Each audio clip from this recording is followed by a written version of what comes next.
Hello and welcome to C plus plus course. अस्सलाम वालेकुम, my self Mohammad Tajammul और आप देख रहे हैं लर्निंग पॉइंट चैनल। ये हमारा C plus plus course series का 53rd लेक्चर है और इस लेक्चर के अंदर हम इस एग्जाम्पल प्रोग्राम को सॉल्व करेंगे, जिसको हम फॉर लूप को यूज़ करते हुए सॉल्व करेंगे बिकॉज हमने फॉर लूप को स्टार्ट किया हुआ है। तो ये हमारे पास प्रॉब्लम एक्चुअली क्या है, write a program that input table number and length of the table and then display the table using for loop. Means that इसमें हम एक टेबल प्रिंट आउट करवाने जा रहे हैं जिसके अंदर यूज़र एक तो हमें नंबर देगा और एक टेबल की लेंथ देगा। मीन्स दैट अगर यूज़र ने लेट करें 5 नंबर इंटर किया है तो हमने 5 नंबर का क्या करवाना है, टेबल एक प्रिंट आउट करवाना है और लेंथ भी यूज़र से हम साथ में डिमांड करेंगे कि कितनी लेंथ तक यूज़र टेबल को प्रिंट करवाना चाह रहा है। यूजुअली हम जो टेबल होता है उसकी लेंथ देखते हैं 10 तक होती है, लेकिन अगर यूज़र डिमांड कर रहा है कि मैंने 20 तक लेंथ देखनी है तो वो जो भी लेंथ इंटर करेगा, वाट एवर वो 5 करता है, 10 करता है, 15 और 20 करता है, जो भी लेंथ इंटर करता है हम उस लेंथ तक फॉर लूप को यूज़ करते हुए टेबल प्रिंट आउट करवाते हैं। मैं आपको एक डेमो दिखाता हूँ जिस तरह मेरे पास ये एक डेमो है जिसमें 5 नंबर है, उसका हम टेबल प्रिंट आउट करवा रहे हैं। लेकिन इसमें लेंथ कितनी है, इसमें लेंथ 4 है। मीन्स दैट इसमें लेंथ 4 तक हम इस टेबल को प्रिंट आउट करवा रहे हैं। अगर यूज़र 20 हमारे प्रोग्राम में देगा तो इंशाल्लाह वो 20 तक हम मूव ऑन करेंगे और इस टेबल को कंटिन्यू रखेंगे और कोई भी नंबर यूज़र दे सकता है। हम यूज़र पे छोड़ रहे हैं, ठीक है जी। हम स्टैटिक नहीं इसको बना रहे, हम डायनामिक बना रहे हैं कि यूज़र कोई भी नंबर इंटर करे और उसके बाद लेंथ इंटर करे। लेंथ इंटर करने के बाद जो भी यूज़र इंटर करेगा लेंथ और नंबर, उस नंबर का उस लेंथ तक क्या हो जाएगा, टेबल प्रोड्यूस होगा या प्रिंट आउट हो जाएगा। चलिए जी स्टार्ट करते हैं इस प्रोग्राम को सॉल्व करना। हाँ, मोर इंपॉर्टेंट चीज़ जो हम फॉर लूप को यूज़ करेंगे, क्योंकि पहले भी हमने किया है वो वाइल वगैरह से किया है हमने, लेकिन अब फॉर लूप की प्रैक्टिस कर रहे हैं और इसलिए हम फॉर लूप को इस यहाँ पे यूज़ करेंगे। मैं स्टार्ट करता हूँ प्रोग्राम को with the header file include iostream include conio.h using namespace std। उसके बाद हमारे पास int main और इसकी बॉडी प्रोग्राम की स्टार्ट हो चुकी है। मैंने आपको दो चीज़ें बताई हैं। यहाँ पे हमने एक यूज़र से नंबर लेना है और एक लेंथ लेनी है। जिस नंबर का यूज़र टेबल प्रिंट आउट करवाना चाह रहा है वो इसलिए मैं, क्योंकि ये वेरिएबल के लिए बता रहा हूँ कि हमने दो चीज़ें लेनी है तो हमारे पास दो वेरिएबल रिक्वायर्ड होंगे। मैं यहाँ पे एक इंट नेम का नम वेरिएबल लेता हूँ जिसमें यूज़र से हम नंबर गेट करेंगे और len एक लेंथ के नेम से मैं एक वेरिएबल ले रहा हूँ जिसमें हम len के नेम से मैं एक वेरिएबल ले रहा हूँ जिसके अंदर हम यूज़र से लेंथ डिमांड करेंगे। तो इसमें हम यूज़र से लेंथ लेंगे। सबसे पहले तो मैं एक मैसेज सी आउट करता हूँ यहाँ पे कि यूज़र नंबर इंटर करे कोई भी जिसका वो क्या करवाना चाह रहा है, वो प्रिंट आउट करवाना चाह रहा है टेबल। मैं यहाँ पे एक मैसेज देता हूँ inter a number for table, कि टेबल के लिए वो कोई भी नंबर इंटर करेगा यूज़र कि जिसका वो क्या करवाना चाह रहा है, टेबल प्रिंट आउट करवाना चाह रहा है। और यहाँ पे मैं सी इन कर रहा हूँ नम वेरिएबल के अंदर, ठीक है जी। उसके बाद मैं क्या कर रहा हूँ, उसके बाद मैं यहाँ पे सी आउट एक और मैसेज दे रहा हूँ यूज़र को enter the length of table.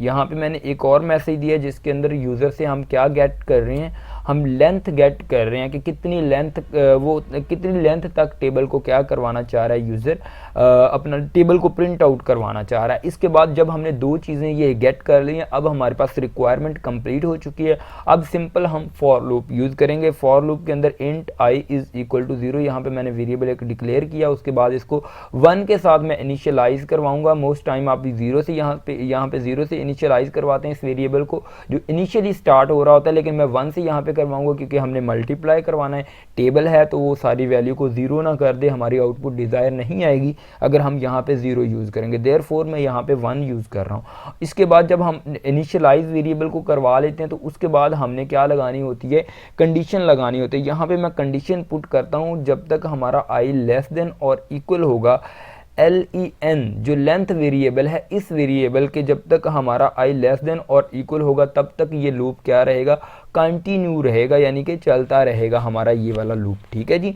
इसलिए मैं यहाँ पे लेंथ के साथ इसको कंपैरिजन करवा रहा हूँ क्योंकि ये 10 तक नहीं जाएगा, ये स्टैटिक नहीं है। जो भी यूज़र लेंथ इंटर करेगा उस तक हमने टेबल प्रिंट करवाना, इसलिए मैं ये मैं यहाँ पे लेंथ वेरिएबल को यूज़ कर रहा हूँ। इसके बाद जब हमारे पास कंडीशन लग जाती है तो उसके बाद हमने इंक्रीमेंट और डिक्रीमेंट करना होता है, और मैं यहाँ पे इंक्रीमेंट करूँगा क्योंकि 1 के बाद 2 के साथ टेबल हमारा मल्टीप्लाई होता है, उसके बाद 3 के साथ मल्टीप्लाई होता है, 4 के साथ मल्टीप्लाई होता है, 7 के साथ मल्टीप्लाई होता है। इस तरह हमारा पैटर्न कंटिन्यू रहता है।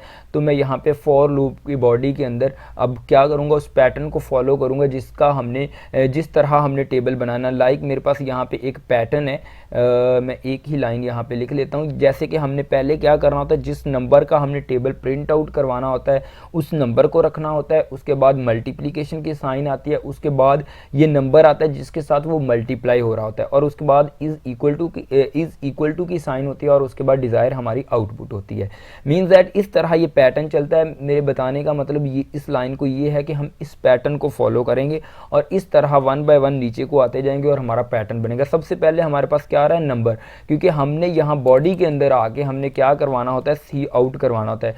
तो सबसे पहले हम किस चीज़ को सी आउट करवाएंगे, जिस चीज़ का हम टेबल को क्या करवा रहे हैं, प्रिंट आउट करवा रहे हैं। तो हम प्रिंट आउट करवा रहे हैं, जो भी यूज़र नंबर देगा इस नंबर के अंदर वेरिएबल के अंदर जो डेटा पड़ा होगा उसको हम सबसे पहले आउट करवा लेंगे। अगर यूज़र ने 5 एंटर किया है तो 5 सी आउट हो जाएगा इस जगह पे, ठीक है। हमने सी आउट 5 को करवा दिया जिस तरह इस जगह पे लिखा हुआ है। उसके बाद हमारे पास क्या आती है, मल्टीप्लिकेशन की साइन आती है। तो डबल कोट्स में हम जो भी लिखते हैं वो as it is print out होता है, इसलिए मैंने यहाँ पे मल्टीप्लिकेशन की साइन लगाई है ताकि 5 मल्टीप्लाई की साइन हमारे पास प्रिंट हो। उसके बाद हमारे पास क्या होता है, उसके बाद जिसके साथ हम मल्टीप्लाई करवाते हैं वो वेरिएबल हमारे पास आ रहा है। यहाँ पे हम क्या करेंगे, आई को ही यूज़ कर लेते हैं, क्योंकि इनिशियली इसको हमने 1 से स्टार्ट किया और लेंथ तक जा रहा है, तो एक एक का इंक्रीमेंट है, हमें न्यू वेरिएबल लेने की ज़रूरत नहीं है। यहाँ पे मैं आई को सी आउट करवा रहा हूँ। पहली दफ़ा 1 सी आउट होगा, 5 मल्टीप्लाइड बाय 1 जिस तरह लिखा हुआ है, इस तरह फिर एक का इंक्रीमेंट होता जाएगा। जिस तरह ये लूप एग्जीक्यूट होगी तो 1 बाय 1 इसमें इंक्रीमेंट होता जाएगा। इसकी वर्किंग में बाद में आपको समझा देता हूँ। तो इसलिए मैं यहाँ पे आई यूज़ कर रहा हूँ। 1 फिर 2 फिर 3 इस तरह हम नीचे को आते जाएंगे। इसलिए मैं यहाँ पे आई को, यानी कि जो भी आई के अंदर वैल्यू पड़ी होगी उसको सी आउट करवा रहा हूँ। ये 1 बाय 1 इंक्रीमेंट होता जाएगा, ये 1 से स्टार्ट होगी।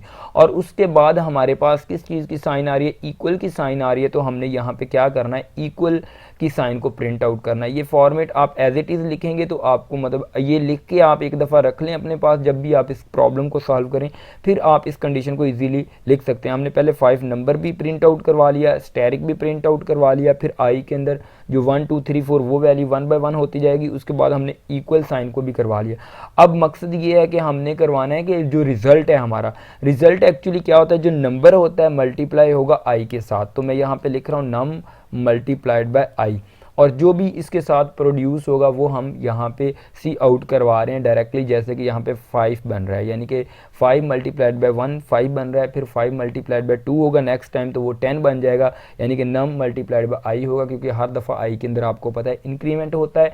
इसलिए ये सिंपल बिल्कुल स्टेटमेंट है। और उसके बाद हम एंडल यूज़ कर रहे हैं। इसका मतलब ये है कि हम 1 बाय 1 नेक्स्ट लाइन पर जाते जाएँ और हमारा टेबल का पैटर्न बन जाए। और हमारा प्रोग्राम बेसिकली कंप्लीट हो चुका है, और ये मैं यहाँ पे गेट सी यूज़ कर रहा हूँ। अब थोड़ी सी मैं वर्किंग समझा दूँ इस फॉर लूप की कि किस तरह ये वर्क करेगा। उसके बाद आपको ये क्लियर हो जाएगा जब ये हम एग्जीक्यूट करेंगे प्रोग्राम को। सबसे पहले हमने नम यहाँ पे सी आउट करवाया, जो भी यूज़र ने यहाँ पे नंबर इंटर किया, और लेंथ हम जो भी होगी इस लेंथ तक हम क्या करेंगे, अपने फॉर लूप को एग्जीक्यूट करेंगे। सबसे पहले हमने नंबर को सी आउट करवाना है, उसके बाद एस्टेरिक को, उसके बाद आई वेरिएबल के अंदर सबसे पहले हमारे पास 1 पड़ा होगा, यहाँ पे 1 सी आउट हो जाएगा। उसके बाद इक्वल की साइन, और उसके बाद नंबर के अंदर लेट करें 5 पड़ा हुआ है, 5 मल्टीप्लाइड बाय 1 होगा तो हमारे पास क्या आउटपुट आएगी, 5 आएगा।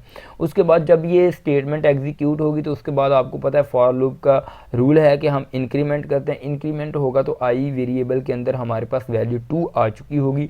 फिर हम क्या करवाते हैं, उसके बाद हमारे पास ये कंडीशन जो होते हैं ये चेक होते हैं, 2 लेस देन और इक्वल है लेंथ के।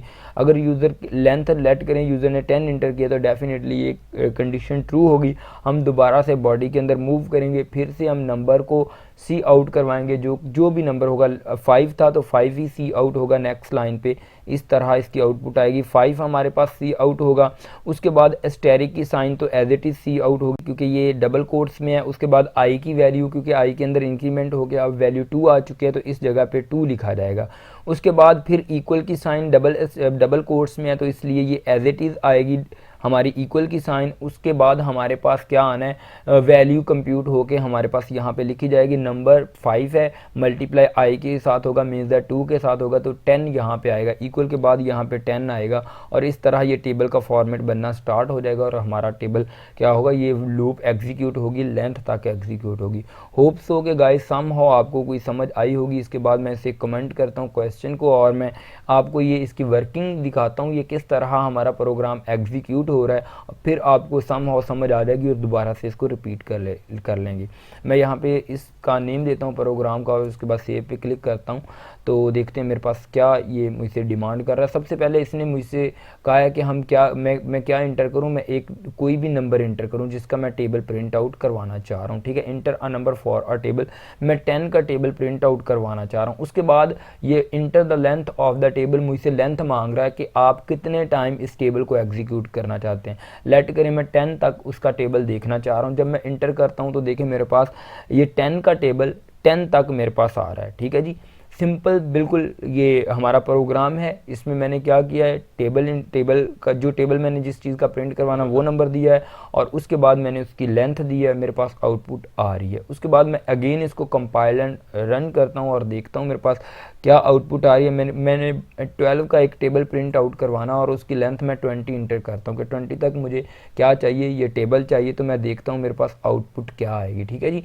मैं यहाँ पे इंटर करता हूँ तो देखें मेरे पास आउटपुट क्या आ रही है, मेरे पास 20 लेंथ तक वो मुझे आउटपुट दे रहा है। मैंने 1 से स्टार्ट किया और 20 तक ये क्या कर रहा है, मुझे लेंथ दे रहा है। ये मकसद था लेंथ का एक्चुअली, कि यूज़र अगर 20 तक डिमांड कर रहा है तो 20 तक ही वो क्या करेगा, अपने जो रिज़ल्ट को कंप्यूट कर सकता है। मैं एक और मतलब कि यहाँ पे 13 देता हूँ, और उसकी मैं यहाँ पे 12 तक उसकी लेंथ मतलब कि देखना चाहता हूँ, लेंथ तक इस टेबल को प्रिंट करवाना चाह रहा हूँ, तो एग्जैक्ट मेरे पास आउटपुट आएगी।